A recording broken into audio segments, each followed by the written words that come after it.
j'aimerais parler de l'amour de Dieu. Un amour incomparable, un amour sans pareil, l'amour le plus profond, l'amour le plus puissant. La Bible nous dit dans Jean 3,16, « Car Dieu a tant aimé le monde qu'il a donné son Fils unique, afin que quiconque croit en lui ne périsse point, mais qu'il ait la vie éternelle. » Bien-aimé, l'amour de Jésus est incommensurable. L'amour de Jésus est incomparable. La Bible dit « Car Dieu a tant aimé ».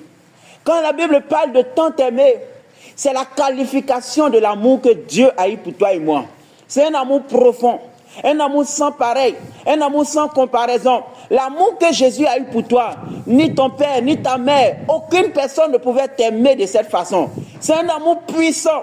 L'amour qui l'a poussé à donner sa vie à la croix. L'amour qui l'a poussé à se sacrifier lui-même pour nos péchés. Lui qui était sans péché, lui qui était parfait. Bien-aimé, il a donné sa vie pour toi et moi, pour que nous passions de la mort à la vie, pour que nous passions des ténèbres à la lumière, de l'enfer au paradis. C'est pour toi et moi que Jésus a payé le prix. Le prix n'a pas été facile pour lui, mais l'amour l'a poussé à payer le prix. Pendant qu'on crachait sur lui, pendant qu'on l'humiliait, il n'a pas regardé à l'humiliation, mais il a regardé à notre salut.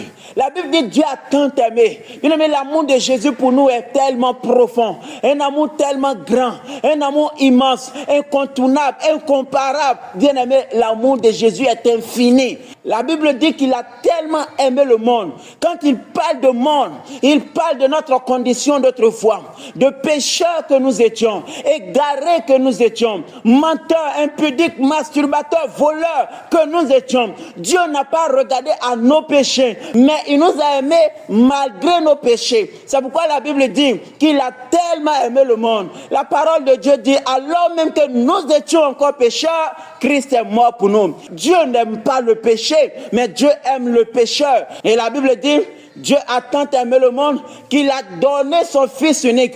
Bien-aimé, il a prouvé son amour en donnant ce qui lui coûtait le plus cher, en donnant Jésus-Christ de Nazareth. La Bible dit le Fils unique. Ça veut dire le Fils qui lui tient à cœur.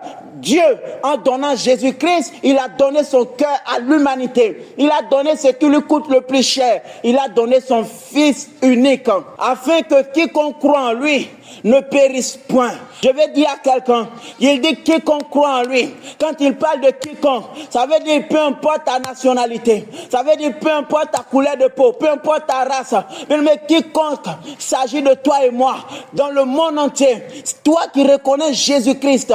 La Bible dit afin que quiconque, le quiconque c'est toi ma soeur, c'est toi mon frère. Il s'agit de toute nationalité, de toute nation, des hommes de tout pays. Il s'agit de chacun de nous, afin que quiconque croit en lui ne périsse point. Quand la Bible parle de périr, il parle de la séparation avec Dieu.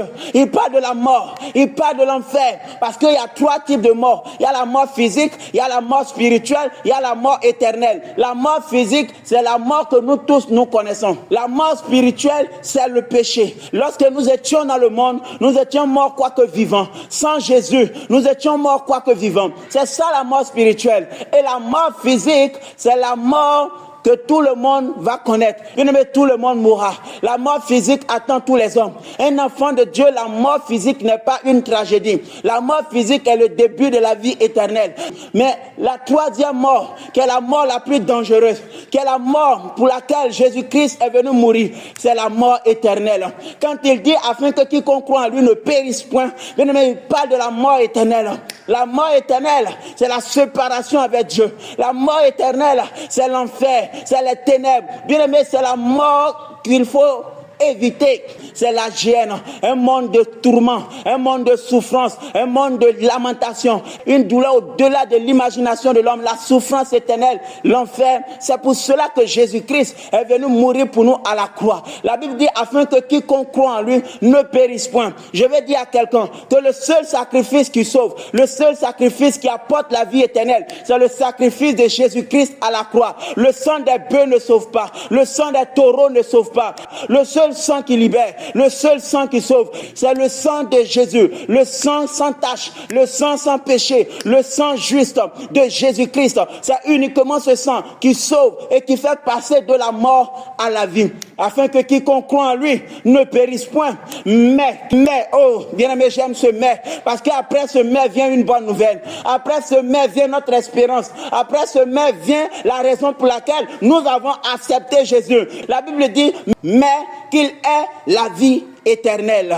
Qu'il est la vie éternelle. Oui, nous avons accepté Jésus pour la vie éternelle. La vie éternelle, c'est notre espérance. La vie éternelle, c'est la vie avec Jésus pour toujours. Quand on va quitter ce monde, on ira dans le paradis de Dieu. C'est là-bas la vie éternelle. Une vie sans fin. Il n'y aura plus de pleurs, il n'y aura plus de guerre, il n'y aura plus de douleur, il n'y aura plus de souffrance. Là-bas, il n'y aura plus de maladie, il n'y aura plus de mort. C'est une vie avec Jésus pour toujours. J'aimerais donner rendez-vous à quelqu'un. Ne manque pas ce jour merveilleux. Ne manque pas ce jour glorieux. C'est le jour pour lequel nous avons accepté Jésus. C'est le jour pour lequel Jésus est mort pour toi et moi. C'est le jour pour lequel il a été humilié. Il nous a regardés. Il n'a pas voulu qu'on parte à la perdition. Il a eu compassion de nous. Il a accepté de se donner lui-même à la croix comme le sacrifice de nos péchés. Alors bien-aimé, toi qui écoutes ce message, je voudrais t'inviter à recevoir le sacrifice que Jésus-Christ a fait à la croix pour ton âme, afin que tu sois sauvé. Reçois-le aujourd'hui et tu auras la vie éternelle. Que Dieu te bénisse.